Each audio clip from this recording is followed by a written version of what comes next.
Hola, ¿qué tal? Capítulo de hoy día, ETFs. Y lo vamos a explicar, o intentar explicar, con una bolsa con comida dentro de la cual hay un limón podrido. ¿Cómo está, amigo mío? Bien, pues bien. Curioso por saber qué tiene que ver un limón podrido con los ETF. No, tiene mucho que ver, porque la primera pregunta que siempre surge cuando se habla de ETF es ¿qué diablo es un ETF? Y un ETF es básicamente un instrumento que es como una bolsa. Hay arroz basmati, hay manzana, una manzana Fuji, hay un tarro jurel, hay un limón podrido. Está del terror este limón. Se nota la pudrición No, ahí. está del terror. Una manzanita verde, arroz integral y otras cositas más, para no hacerlo tan largo, pero unas Exacto. mandarinas y más limones. Pero básicamente el ETF es eso, es una bolsa que adentro tiene instrumentos financieros, que acá estamos haciendo el símil de que cada uno de estos alimentos es un instrumento financiero. Entonces cuando compramos el ETF, estamos comprando un paquete, que aquí son frutas, son alimentos, pero en el mercado financiero un ETF tiene acciones de empresas, bonos, materias primas, un montón de cosas. Mm. Muchas veces asociamos los ETF a ETFs accionarios, donde cada fruta, cada alimento que está dentro es una acción distinta. Eso es Exacto. básicamente un ETF, es un grupo de... Los ETF justamente tienen esa característica de que tú estás comprando distintos activos en distintas proporciones y además tú puedes encontrar distintos tipos de ETFs, distintos tipos de bolsas. Por ejemplo, puede haber una bolsa solo de fruta, otra bolsa solo de no perecible, otra bolsa que es una mezcla entre ambos y así. Y eso lo que genera, y una de las principales ventajas, ¿cierto?, de invertir en estos ETF es el famoso concepto de la diversificación. Porque dentro de una misma bolsa puedes comprar distintos activos que quizás están orientados a un perfil similar o diferente. Todo depende de cómo se haya construido esa bolsa. Eh, y creo que ya sé por dónde va el tema del limón. Limón podrido. Pero los ETF son una muy buena forma de empezar a invertir o introducirse al mundo de la inversión porque resuelven muchos de los típicos problemas que tienen los inversores cuando están comenzando. Entre uno de ellos, se me ocurre, por ejemplo, el tiempo que hay que dedicarle a analizar los activos.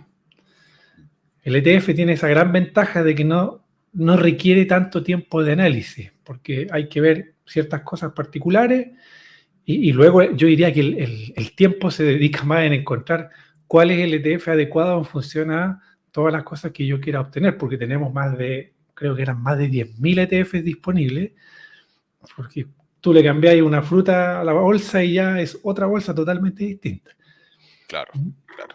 Pero una vez que tú ya hiciste la elección, adquirir estos ETF es muy simple, se transan en el mercado secundario, en la bolsa, tú puedes comprar automáticamente, puedes hacer DCA, ir promediando, comprando permanentemente, etcétera, etcétera. Entonces, ese es un dolor bien importante para las personas que están empezando a invertir. Ya, ¿qué compro? Bueno, tomo la elección y luego voy acumulando. Claro. Mm. Bueno, ahí viene el punto del limón podrido, que es que cuando compramos este paquetito de acciones, este ETF que está diversificado en acciones, y tenemos una empresa que está mala, que quiebra, etcétera, esta empresa se va, sale, pero tú estás diversificado porque tienes el paquete completo. Ahora, si tú tienes un ETF de frutas solamente, naturalmente, y este limón va a tener un peso mayor dentro de una bolsa que es solo fruta, así tenemos el limón dentro de una bolsa que es alimentos generales, que podríamos tener frutas con verduras, carne, alimentos no perecibles, etcétera. Mm. Entonces, naturalmente, mientras mayor sea la diversificación dentro de la bolsa, menor va a ser el riesgo asociado que va a impactar este limón. Pero eso es lo importante. Cuando nosotros seleccionamos acciones individuales, por ejemplo, tenemos varios niveles de riesgo. Tenemos el riesgo empresa, tenemos el riesgo sectorial, tenemos el riesgo de mercado. Y hagamos el símil con el limón. Si yo compro este limón, tengo el riesgo de que esta fruta se eche a perder, pero el resto no. El riesgo sectorial de los cítricos podría no existir. ¿ya? O sí podría existir. Cuando estoy comprando la fruta, estoy maximizando mi riesgo solamente acá. Si compro un paquete de cítricos distintos, ¿vale? Estoy diversificando en parte el riesgo. Y si estoy comprando otros activos, otras frutas, estoy diversificando más. Entonces los ETFs minimizan mucho el riesgo, particularmente el riesgo individual, y se van simplemente a riesgo de mercado. Tienen otros niveles de riesgos también, ¿vale? Tienen riesgos de capital, riesgos fiscales por impuestos, tienen riesgos de divisa, riesgos de liquidez, tienen otros riesgos, pero a nivel del activo per se, estamos diversificando ese riesgo y nos vamos a riesgo de mercado, minimizando Exactamente. el riesgo individual. Exactamente. Esa es una de las grandes gracias que tiene el ETF, que al ser tan diversificado, y por cierto lado también se aplana un poco este riesgo, pero también tiene la otra mirada que tiene que ver exactamente con el mismo limón, y la pregunta es, ¿por qué voy a comprar una bolsa con un limón que está podrido y que definitivamente no voy a poder usar? Y ese también es uno de los como contras que tienen los ETF, y algunas personas hablan de la gran desventaja, y es que cuando tú estás comprando esta bolsa completa, estás comprando todo lo que está dentro, independientemente de que quizás hay algún activo que a ti no te guste, que no te parezca. A lo mejor hay una empresa que no te gusta, no te gusta la dirección, no te gusta el rumbo que está tomando, no te gustan las promesas que hace, o está bajando, cayendo muy fuerte en bolsa, y al comprar este ETF, indirectamente también estás comprando ese limón podrido. Entonces, eh, viene también como ese contraargumento sobre los ETF, pero que es parte de la estrategia, es parte del riesgo, es parte de lo que tenemos que saber, conocer, entender y asumir. Asumir que cuando estamos comprando un paquete, estamos comprando cosas que quizás no vamos a estar 100% de acuerdo con todas. Ahora, a lo mejor ni siquiera tenemos la capacidad de comprender cuál de todos esos activos está podrido. De repente tú puedes, no sé, encontrar el limoncito súper verdecito y lo abres y resulta que por dentro está podrido. Que es, por ejemplo, lo que sí podemos hacer al analizar acciones individualmente. Ahí sí podemos ver por dentro cómo está esa empresa, en este ejemplo, o ese activo, y tomar la decisión de no escogerlo. Entonces, efectivamente, bueno, como todo instrumento de inversión, tiene sus desventajas, sus amantes y sus detractores. Claro, ese punto es súper importante porque cuando estamos comprando el ETF, que al final, ¿cuánto vale el ETF? El ETF vale la suma de las partes individuales. O sea, si yo compro la bolsa que tiene todos estos alimentos, ¿cuánto vale la bolsa? El valor individual de cada una de las cosas. Pero al estar comprando el ETF, voy a estar comprando en un momento determinado cuando la mandarina quizás está cara y el limón quizás está barato y estoy comprando las dos cosas al mismo tiempo. Entonces, si bien es más simple, porque esto ya, ok, selecciono el ETF, me gusta la filosofía de inversión que pueda tener, que ya vamos a llegar a ese punto, pero si es que me gusta eso, tengo que saber de antemano que adentro puedo estar encontrando activos que en ese momento estén caros y activos que en ese momento estén baratos. Entonces, uno podría decir, bueno, pero ¿qué pasa si yo me construyo mi propio ETF? Por ejemplo, yo estoy armando mi propio ETF, el Álvaro ETF, que es en base, bueno, tengo obviamente ETF de acciones, pero tengo mi portafolio de acciones y que en el largo plazo se va a constituir un tipo de ETF. Pero es como la lógica del supermercado. Por ejemplo, te cuento esta historia. Mi mamá está jubilada y tiene el supermercado a una cuadra. Entonces ella va todos los días, y es una máquina, pero va todos los días o día por medio, y es parte de su entretención ir al supermercado, se demora media hora, y va y compra lo que está en la oferta del día. Entonces, el otro día me llamó y me dijo, oye, los pollos asados estaban con 30% de descuento. Me compré 2 pollos. Al día siguiente, oye, las tortas estaban con descuento. La torta. Entonces, ella va comprando en el fondo lo que va consumiendo, pero siempre con los descuentos del día. Es un poco la lógica de ir comprando acciones individuales. Podemos ir Claro, armando el ETF, seleccionando parcialmente las compras que vamos haciendo. ¿Cuál es el contra? Que consume mucho más tiempo. exacto.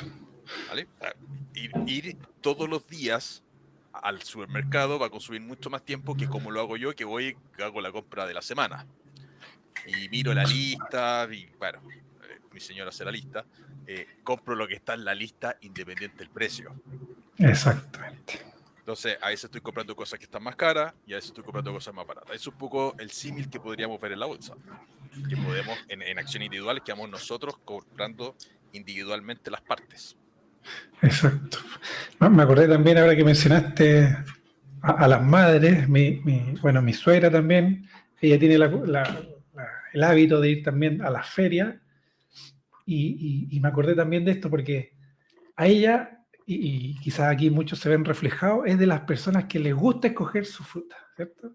Es Claro, como, oiga, deme 2 kilos ya, y empieza el de la feria, empieza a agarrar y dice, no, no, no, yo quiero esta, a ver, esta no, esta está mala, claro. y efectivamente, toma más tiempo, requiere estar seguro de que la decisión que yo estoy tomando es buena y asumir la responsabilidad que si el día de mañana agarro algo que por fuera se ve súper bonita, no sé, un melón, lo agarré y después resulta que estaba verde, la responsabilidad recae 100% sobre mí, ya no le puedo echar la culpa al feriante que me echó una cuestión mala. Claro, ¿Ya? Pero también se corre menos riesgo o no, dependiendo del conocimiento, de cuánta práctica uno tenga, de elegir, en este caso, buenos activos, buenas frutas. Y hay otros que derechamente es como ya, échele nomás, y ahí a veces nos pueden pasar ahí una fruta podrida. Me acuerdo un tiempo también en los veranos, a mí un tiempo me gustaba comprar cajones de frutillas, porque claro, era mucho más fácil, menos tiempo, no tenía que ir tanto, y todas las de arriba impecables, y después ibas y bajando, abajo el y desastre. abajo estaba el desastre. Entonces, dada esa mala experiencia, luego dejé de hacer estas compras de esta manera, y creo que se asemeja mucho a la decisión de por qué hoy día me gusta más revisar las acciones a pesar de que conlleve más tiempo, que efectivamente es así. Pero son unas muy buenas analogías a cómo se compra un ETF, qué cosas podemos encontrar ahí, cuáles son los riesgos, las responsabilidades que estamos asumiendo, versus otras estrategias de inversión, como puede ser el stock picking, se llama, ¿cierto? Elegir las acciones que uno quiera, que bueno, pues es a gusto del consumidor, literalmente, nunca mejor dicho. Claro, claro. Obviamente, cuando estamos comprando la bolsita, el paquete, el ETF, como estamos comprando en ese momento algunas cosas que pueden estar más caras y otras cosas que pueden estar más baratas, no vamos a tener una rentabilidad muy distinta de la rentabilidad del mercado. De hecho, los ETF nacen para igualar la rentabilidad del mercado. Mm, Porque va a estar comprando caro, barato, algunas cosas y eso va generando una rentabilidad media que es parecida a la rentabilidad que va a tener el mercado. Muy difícilmente tú compres un ETF que siga el Standard & Poor's, por ejemplo, y rente 300% en un año y el Standard & Poor's rente 10. Eso no va a pasar, no van a rentar bastante parecido. De hecho, una de las características muy deseables que tienen los ETFs para ver qué tan buenos son es la efectividad con la que rastrean el índice de referencia. Entonces, si estoy comprando un ETF que replica al Standard & Poor's, que haga lo que haga, ¿vale? Pero, ¿cómo mido si ese ETF es bueno? Es básicamente el diferencial de rentabilidad que genera el ETF respecto al índice de referencia. Mientras más cercano es mejor, lo está copiando más efectivamente. Y eso es un indicador muy deseable en los ETFs. sí, totalmente. Sí, yo me Bueno, acuerdo que los ETF, claro, o sea, anteriormente, años atrás, estamos hablando de 2016, hacia atrás, siempre se hablaba de, oye, compren el índice y cosas así. Y yo decía, ya, pero ¿cómo accedo a un índice? Y finalmente los ETF llegan como a cumplir esa función, primero de dar acceso a los índices bursátiles más importantes, eh, comprando proporcionalmente todo lo que compone ese índice.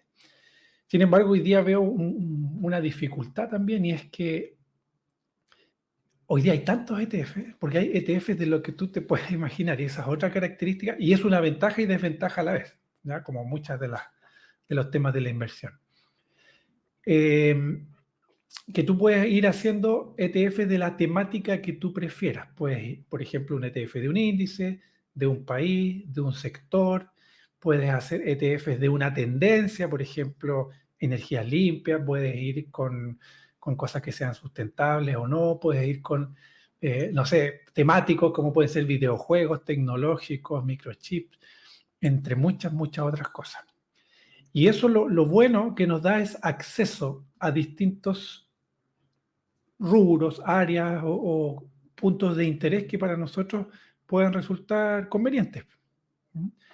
El contra de esto es que se han creado tantos ETF que a veces es difícil elegir.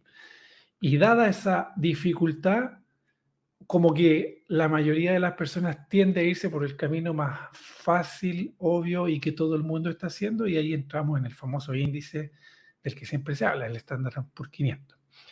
Y eso ha tenido también consecuencias como, bueno, esto es súper debatible o no, pero muchos hablan de las famosas burbujas de los índices, claro, que como no sé qué comprar, me voy a lo que todo el mundo compra, estoy pagando precios que quizás son muy caros y cada vez los precios van subiendo más, sin que necesariamente la composición del índice sea, esté subiendo en proporción a eso. Y eso es un debate interesante. Yo no tengo la respuesta, no he visto estudios ni cosas así, pero es un fenómeno que me llamó mucho la atención, que la industria del ETF empezó a crecer tanto que luego se hacía tan complicado que finalmente nos vamos a lo más simple, y eso hace que estos activos también hayan crecido de una manera increíble. Claro, que se termina generando una retroalimentación. Porque, por ejemplo, si decimos, bueno, invirtamos en el Standard Poor's.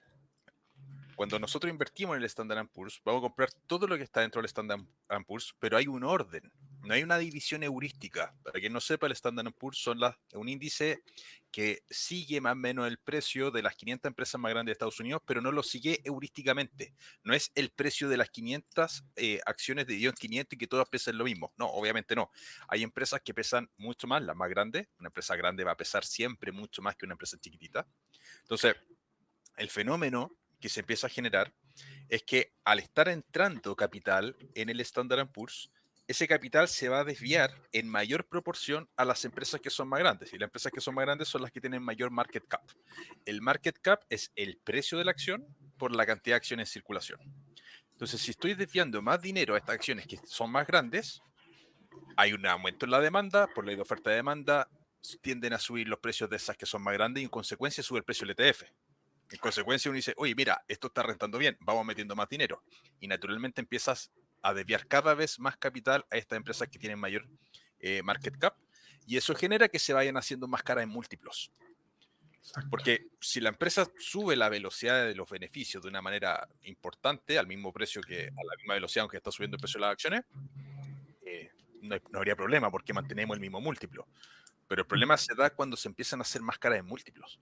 Y la inversión pasiva precisamente está generando que haya mayor ingreso de capital a cosas que estén más caras. Si nos vamos al tema de las frutas, si las mandarinas empiezan a estar más caras porque están de moda y la bolsa de alimentos tiene cada vez más mandarina, bueno, vamos a estar comprando cada vez más mandarinas más caras. Exactamente. Exactamente. Es un fenómeno interesante que es bueno conocerlo. Pero efectivamente los ETF ofrecen grandes ventajas, desventajas, y yo diría que se ajusta muy bien a la mayoría de las personas que no tienen el tiempo quizás o el interés de aprender a seleccionar buenos activos, no tienen el tiempo, el interés para estar mirando constantemente el mercado, porque los ETFs también nos permiten tener una gestión pasiva y una gestión activa. La gestión pasiva es básicamente cuando, no sé si es la mejor frase para un video de YouTube, pero apago el cerebro y dejo que la lógica del ETF haga su trabajo, ¿cierto? Que es, ok, por ejemplo, el famoso DCA, compro regularmente el periodo que yo elija, el monto que yo elija, y son procesos que incluso hoy día se pueden hasta automatizar.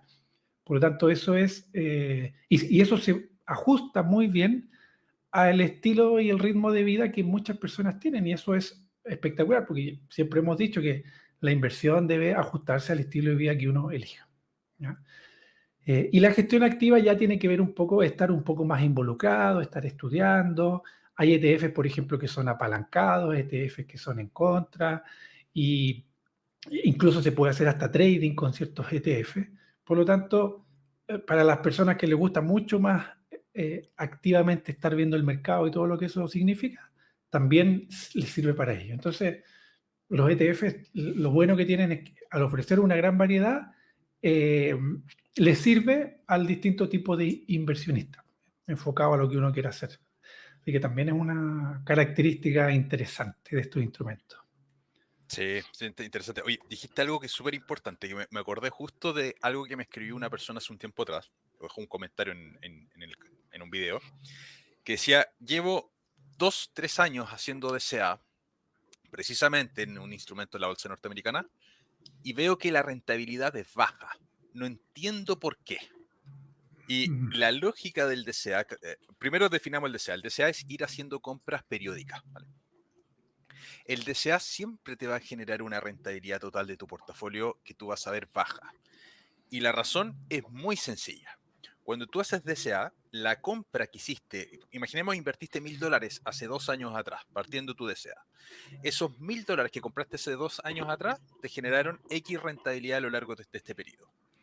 Pero si hoy día compraste $1000 nuevamente, la rentabilidad de los $1000 que invertiste hoy día va a ser muy baja, porque estás seguramente, o sea, estás en el precio de mercado, ese instrumento no te ha entregado dividendo, etcétera, entonces tu rentabilidad es cero o incluso negativa. Entonces, cuando miras la rentabilidad del portafolio, que es la sumatoria al final de tus compras, tú no estás viendo el desagregado de cuánta rentabilidad te generó la primera compra hace 2 años atrás y ni una de las compras sucesivas. Entonces, tú ves simplemente el global. Y en ese global, quizás no tienes tanta rentabilidad. Y es porque las últimas compras del DCA te han generado menos rentabilidad, ¿vale? Entonces, las personas que, por ejemplo, hacen seguimiento de sus portafolios podrán ver que las compras que han hecho, si es que tienen ese registro individual, hace mucho tiempo atrás han generado mucha más rentabilidad y las que están ahora casi no tienen rentabilidad. Entonces hay que entender esa parte porque me llamó la atención ese comentario que dijeron, no, pero es que llevo como un 7% de rentabilidad en un instrumento que teóricamente ha rentado como 30% en estos años y a mí el corredor me dice 7%. No entiendo por qué esto es una estafa. Estoy haciendo DCA. Bueno, las primeras compras te dieron harta rentabilidad y las últimas te dieron cero. Claro, un poco para entender esto que estás explicando, supongamos que hoy día el instrumento está a 100. Claro, si yo lo compré ayer y lo compré a 99, claro, yo digo, gané uno, es poco. Sin embargo, si el instrumento hoy día está a 100, pero la primera compra yo la hice a 50, pero claro, esa proporción que yo compré quizás hace 2, 3, 5 años atrás, esa proporción tiene una alta rentabilidad. Ahora, como yo fui haciendo compras periódicas y supongamos que el mismo periodo, el mismo precio y que ha tenido una volatilidad, o sea, un crecimiento constante, el promedio de todo eso me va a dar la rentabilidad completa del instrumento. Ahora, otro fenómeno importante que pasa en este mismo caso es que generalmente las primeras compras que más me rentaron es cuando estamos comenzando y probablemente quizás tenemos más desconfianza, no tanto conocimiento, y quizás estamos en una etapa inicial donde estamos invirtiendo menos capital. Por lo tanto, claro, si yo aquí le puse $50 o 50.000 pesos, pero ya con el tiempo fui ganando convicción en mi estrategia y todo, y estas últimas compras ya le estoy invirtiendo 100, $200, pero claro, como están a más alto precio en este caso, la proporción es menos. Y el promedio me va a bajar también el promedio de estas compras altas. Entonces, Claro. es interesante, o sea, es importante entender que cuando hacemos esta estrategia de DCA, estamos incluyendo las compras iniciales con un capital X y estamos incluyendo también las últimas compras. Además, también depende del comportamiento del instrumento, porque, claro, aquí teníamos la hipótesis de que esto iba creciendo, pero a lo mejor esto fue bajando, fue subiendo, fue bajando, fue subiendo y por lo tanto todavía nos tiraba un poco más abajo ese promedio, ¿no? Claro. ¿Qué es el fin de estos instrumentos? O sea, tratar de estabilizar lo que es la varianza, tratar de estabilizar lo que es la volatilidad y tratar de dejar algo lo más plano, predecible posible. Claro, el DCA es muy útil y muy buena estrategia en los instrumentos que sabemos que tienen gravedad positiva. ¿Qué significa eso? Que sean estructuralmente alcistas de largo plazo. Porque si estamos promediando, por ejemplo, y nos vamos a acciones, estamos comprando una acción que va a quebrar, que está del terror esa empresa, y estamos promediando, bueno, inexorablemente vamos a terminar perdiendo todo. pero en un ETF que replique o que tenga una filosofía de inversión razonablemente sana, porque sí, podría existir un ETF de empresas que quiebren, ¿vale? Afortunadamente no existe, ¿vale? Pero supongamos que existe, ese probablemente termines en algún momento perdiendo todo. Pero un instrumento que tenga una filosofía de inversión relativamente sano, como hay algunos ETF que dicen, bueno, invertir en empresas de altos dividendos o invertir en empresas de momentum, que es una filosofía de inversión que tienen algunos ETF, que el momentum es simplemente las empresas que han subido más que la media. Entonces están comprando todas las empresas que van subiendo más que la media. Están comprando seguramente las que están más caras, las que están de moda. Cuando hay correcciones, esos ETFs corrigen más, pero cuando hay alza, esos ETFs tienden a subir más que el mercado. ETFs que sean de dividendos crecientes, en fin, hay una infinita variedad de esos instrumentos. Entonces, si tú eliges uno que tiene una filosofía razonable, en el largo plazo debería ser estructuralmente alcista. El Standard & Poor's de largo plazo es estructuralmente alcista. Los países, en la medida en que van creciendo económicamente, van siendo alcistas, porque claro, si compramos un ETF de un país que el país está quebrando, seguramente te va a ir mal igual, ¿vale? Exacto. Porque el ETF tiene riesgo mercados. Eso, y justamente esa otra de las características interesantes de los ETF, la exposición a un sector, a un país, a una industria. Porque, por ejemplo, ¿qué pasa si, no sé, creo en todo este tema del nuevo orden mundial, o hay un mercado que me parece interesante porque está innovando, o a lo mejor, no sé, muchas industrias se están yendo para allá, o fui de vacaciones a un lugar y sabéis que me pareció súper interesante este país o este sector? El ETF te da el acceso a poder comprar esa industria y en una etapa inicial, cuando no tengo el tiempo para ver, por ejemplo, cuáles son las empresas que están cotizando en esa industria, cuál es la regulación, cómo le está yendo al país en general, una muy buena forma de exponerse y como que adentrarse en los mercados es a través justamente de un ETF. Por ejemplo, hablando algo más concreto, no sé, si me interesa India, oye, no, es que creo que India le puede ir bien ya, pero ¿cómo analizo empresas indias? Chuta, no sé, a ver, ya, entremos con un ETF, veamos cuáles quizás son los activos que están dentro de esos ETF y ahí por lo menos ya tengo un primer filtro para ir orientando mi análisis en el caso de que quiera hacerlo. Además que se habla mucho también de que en una cartera finalmente debe haber una gran diversificación y eso incluye países, sectores, monedas y tantas otras cosas que los ETF justamente brindan esas oportunidades. Incluso hay ETFs son ETFs como de cartera que están estructurados en base a una filosofía de portafolio de inversión. Entonces, Claro. nos da mucho acceso y eso encuentro que es una gran ventaja también. Es una gran ventaja. O sea, no vamos a tener una rentabilidad muy por sobre el mercado, vamos a tener la rentabilidad del mercado. Cuando el mercado años crezca mucho, los ETFs van a crecer mucho y viceversa, pero no nos vamos a desviar. En acciones podríamos tener una rentabilidad superior al mercado.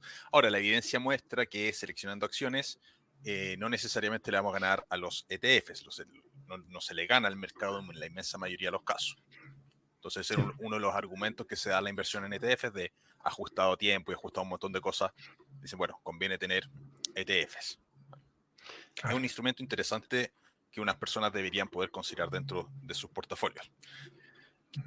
¿Cuáles son los riesgos que tienen? Dijimos, bueno, riesgo de mercado es uno, pero tienen riesgo de capital, riesgo de pérdida, ¿vale? Riesgos fiscales, que siempre consideran los impuestos. O sea, cuando se compran ETFs, tenemos que saber cuál es la tasa tributaria que tienen. Sí, sí. Eso para todas las inversiones en general, Siempre, ETF, siempre. acciones, inmuebles, fondos, o sea, como la famosa y mítica frase, hay solo dos cosas seguras en la vida, que nos vamos a morir y que va a haber que pagar impuestos. Sí. La diferencia es el momento en el que estamos pagando impuestos. Ahí entran, por ejemplo, hay algunos ETF dividenderos que son ETFs de distribución y de reparto. ¿Qué significa esto? Los que son de acumulación o de reparto. Los de acumulación, el dividendo queda dentro del mismo ETF y se van comprando más porciones del mismo ETF y por lo tanto el dinero no nos llegó a nosotros. Por lo tanto, no hay una tributación en ese momento. Sin embargo, en algún instante de nuestras vidas, cuando yo necesite ir a comprar el pan, voy a tener que vender ese ETF y ahí va a haber también el tributo, ¿cierto? El impuesto. Por lo tanto, lo que estamos haciendo es simplemente retrasar ese pago de impuestos. En cambio, los ETF de distribución, que son los que, por ejemplo, recibes el dividendo y te lo pagan en un periodo que puede ser mensual, trimestral o en el instante, ahí se paga el impuesto correspondiente. La diferencia es que ahora lo estamos pagando en el momento y no lo estamos aplazando al momento de la compra. Entonces, riesgo fiscal existe también, como en todos los instrumentos de inversión. Oh, siempre, siempre. Si el socio de piedra siempre está. Sí, Riesgo de divisa. Si, por ejemplo, compramos desde Chile un instrumento que esté en euros, tenemos el riesgo tipo cambio. Si compramos un correcto. instrumento que está en dólares, tenemos el riesgo tipo cambio. Siempre vamos a tener ese riesgo. Cuando estamos Es- comprando moneda extranjera. Si compramos acciones de Estados Unidos, desde Chile o acciones de Europa, también tenemos el riesgo tipo cambio. O sea, ese ah, riesgo de divisa no es que lo tenga el ETF y la acción individual no lo tenga. Si lo tiene. Si compro acciones de Nike, tengo el riesgo tipo cambio. sí.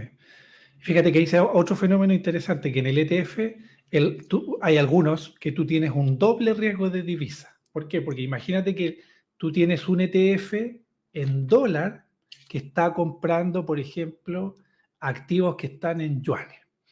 Entonces, claro, Sí. tú tienes que, nosotros que estamos aquí en Chile o alguien que esté en España, por ejemplo, tiene que hacer una transformación al dólar y ya tienes ahí un riesgo de cambio, pero el ETF está comprando activos que están en otras monedas, por lo tanto existe otra relación ahí de divisa. Y eso a veces esta me puede bajar, después me sube por el otro y ahí hay que hacer una triangulación interesante.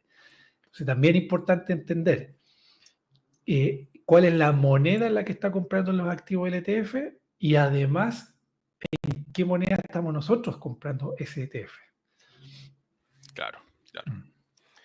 Oye, y respecto a consideraciones que hay que tener antes de invertir. Uno es la filosofía de inversión, es una de las principales cosas que hay que conocer dentro del ETF, porque los ETFs tienen su filosofía de inversión, tienen criterios preestablecidos. Algunos van a decir, bueno, nosotros vamos a rastrear íntegramente el rendimiento y vamos a copiar el Standard & Poor's, vamos a copiar, qué sé yo, el IBEX 35, que es el índice de España, o vamos a copiar el DAX alemán, copiar un índice. Pero hay otros que son temáticos. Vamos a copiar, qué sé yo, el sector tecnológico de Estados Unidos. Vamos a copiar el sector manufacturero de China. Sector semiconductores. En fin, hay una infinita de categorías que son temáticas. Pero después tenemos de estrategia, como teníamos, por ejemplo, los índices de momentum. Compramos todas las empresas que hayan subido más que el índice de referencia. O comprando acciones de crecimiento. Dividendos crecientes. Compramos todas las empresas que tengan un historial de dividendos crecientes o tengan la proyección de dividendos crecientes. Otros, vamos a comprar las empresas que hayan repartido dividendos crecientes en los últimos 50 años. Ya uno que rastrea los Dividend Kings. Entonces, tenemos que conocer esa filosofía de inversión que tiene el ETF. Si nos gusta esa filosofía de inversión, podría ser un instrumento interesante a considerar. Hay que considerar el impacto de las comisiones. Las comisiones son súper importantes. Los ETFs suelen tener dos comisiones. Uno es la comisión de transacción. Cuando llegamos al broker y compramos el instrumento, suele haber una comisión ahí, que puede ser comisión o puede ser spread. El spread Exacto. es simplemente el que tú partas que te cobren X cantidad de pesos o dólares o centavos de dólar por transacción.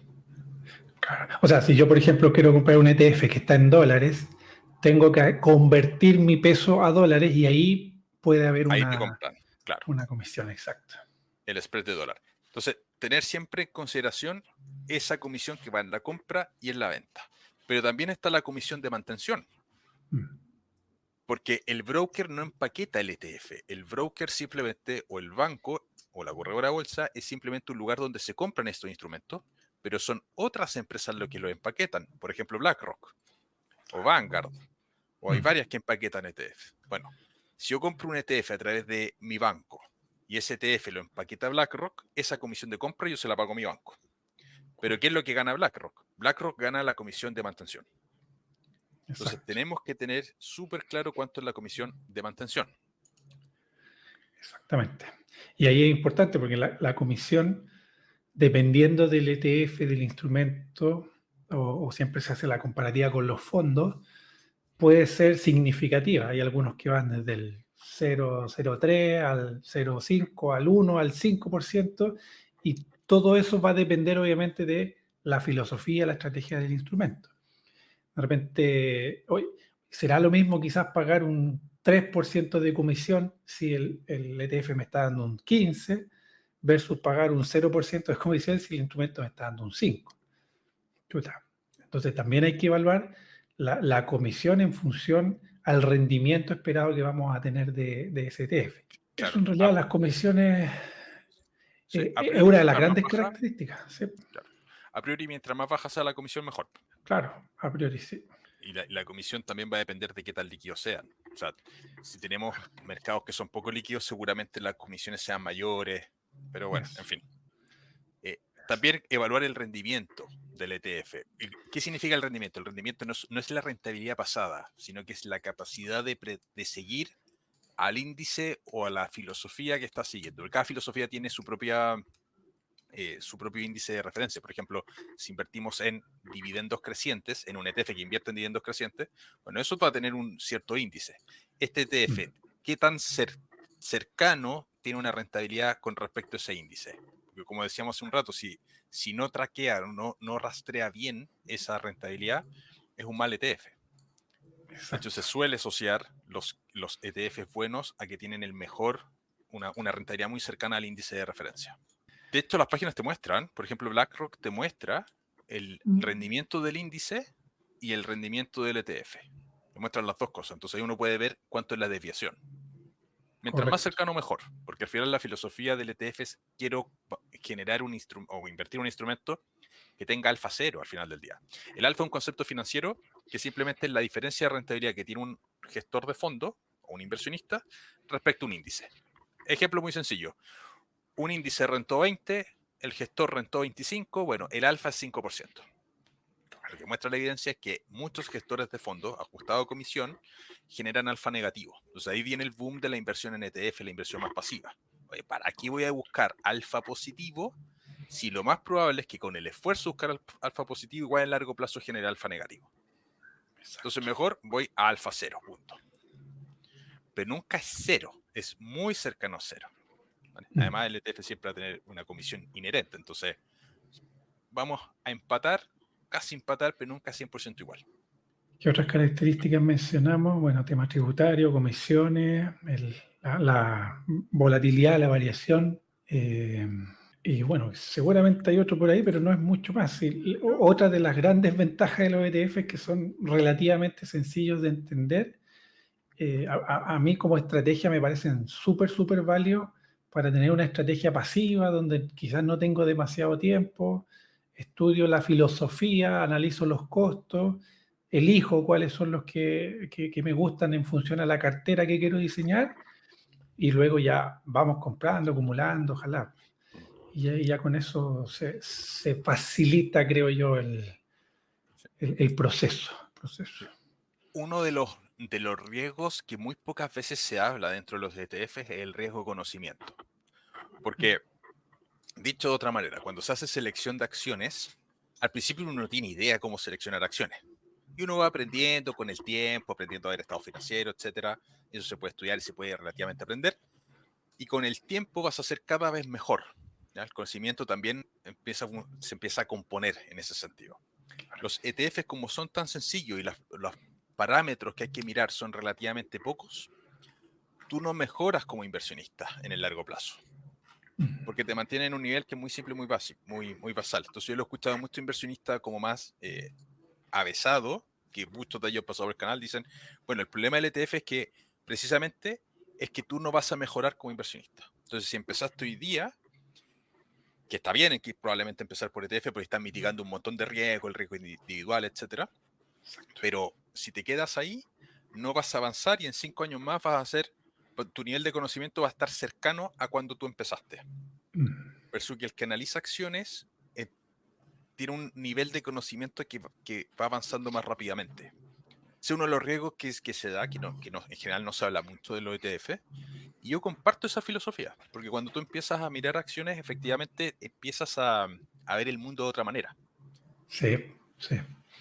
No, no es solo la acción, sino que te estás metiendo en la gestión empresarial. Estás viendo el negocio, cómo funciona, las decisiones que se están tomando en función a ciertos factores económicos, políticos, las personas que están dentro de esas empresas, y la innovación y todo lo demás.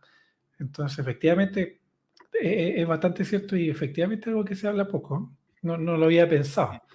Pero más allá de que quizás parto con un ETF y puedo dedicar tiempo a buscar otros ETF y quizás tratar de encontrar el que tenga la comisión más barata o el que tenga una filosofía X, pero más allá de ampliar el espectro, porque como dijimos, hay más de 10.000 ETF ahí, entonces igual puedo ocupar mi tiempo, tratar de barrerlos lo máximo posible, pero a nivel como de inversionista, no sé, como de aprender cosas que están detrás de los ETF, claro, como que no sé, no hay mucho que hacer.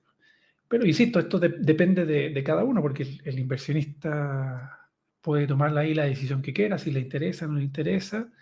Y por eso lo bueno de los instrumentos de inversión es que prácticamente hay uno o varios instrumentos según el estilo de vida que cada uno quiera llevar. Claro, ese punto es el central. O sea, ¿cuál es el estilo de vida que quiero llevar? Y en función de eso, adapto el sistema de inversión. Porque al final del día, oye, si no quiero aprender a analizar, no me interesa, bueno, me quedo en los ETF. Sí, Y claro, es perfectamente válido. O sea, hay que ajustar eso. exacto. Yo creo que es un error intentar buscar el máximo rendimiento en un tipo de inversión que no necesariamente se ajuste a lo que queremos vivir o cómo queremos vivir. Eso, y eso que mencionaste es importante porque también lo hemos escuchado mucho en los mismos cursos también. Oye, pero yo quiero maximizar mi rentabilidad. Ok, ese es tu objetivo de inversión, que no necesariamente es el objetivo de alguien que está invirtiendo en ETF o no necesariamente el objetivo de alguien que está invirtiendo, por ejemplo, en una estrategia de flujo, pero sí mi objetivo real y por el cual yo voy a dedicarle esfuerzo, tiempo, preocupación, es maximizar mi rentabilidad. Chuta, quizás los ETF no son el camino, o a lo mejor hay que entrar a otro tipo de ETF, ¿cierto? Apalancados, irme en contra y cosas por el estilo, pero que dentro de lo normal de la campana de Gauss, ¿cierto? El 80% probablemente va a estar muy, como tú bien decías, cercano al índice. Y eso son más o menos lo que podemos esperar. Pero es importante entender que dependiendo del objetivo que yo tenga a la hora de invertir, van a haber distintos instrumentos.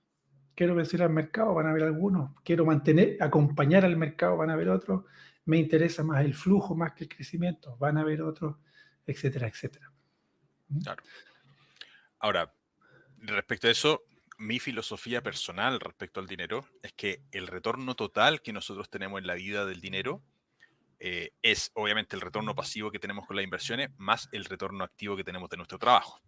Entonces, para mí esa fue la lógica inicial y yo siempre o sea, no desde el primer minuto, pero fui decantando a una estrategia más de flujo porque entendía que el pensamiento que tenía en ese momento y que comparto hasta el día de hoy es si genero flujos pasivos por mi inversión que me estabilicen la varianza que tiene el trabajador independiente, puedo tener un retorno económico mayor porque el trabajador independiente creo que puede ganar más que el trabajador por cuenta ajena.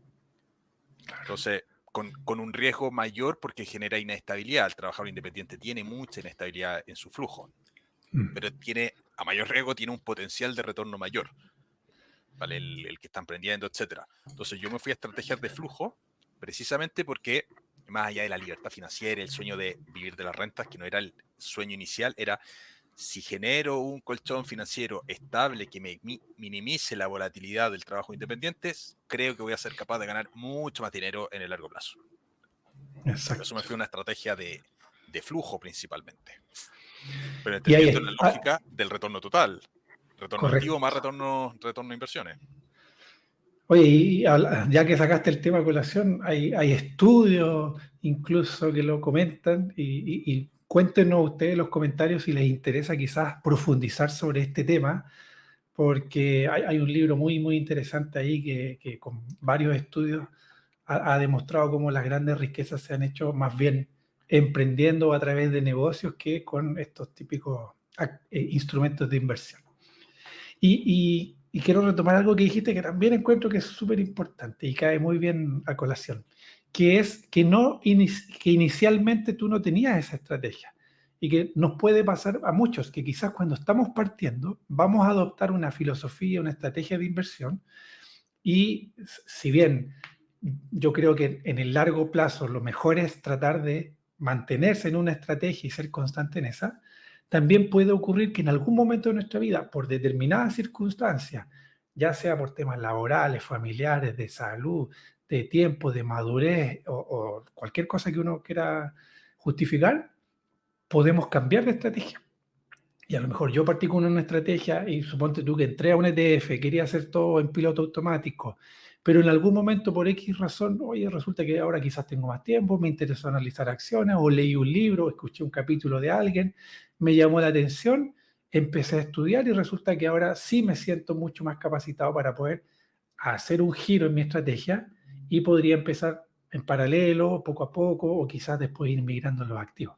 Que es, por ejemplo, lo que me pasó a mí con la inversión inmobiliaria y que luego se migró a una estrategia mucho más en bolsa, de dividendos y en flujo.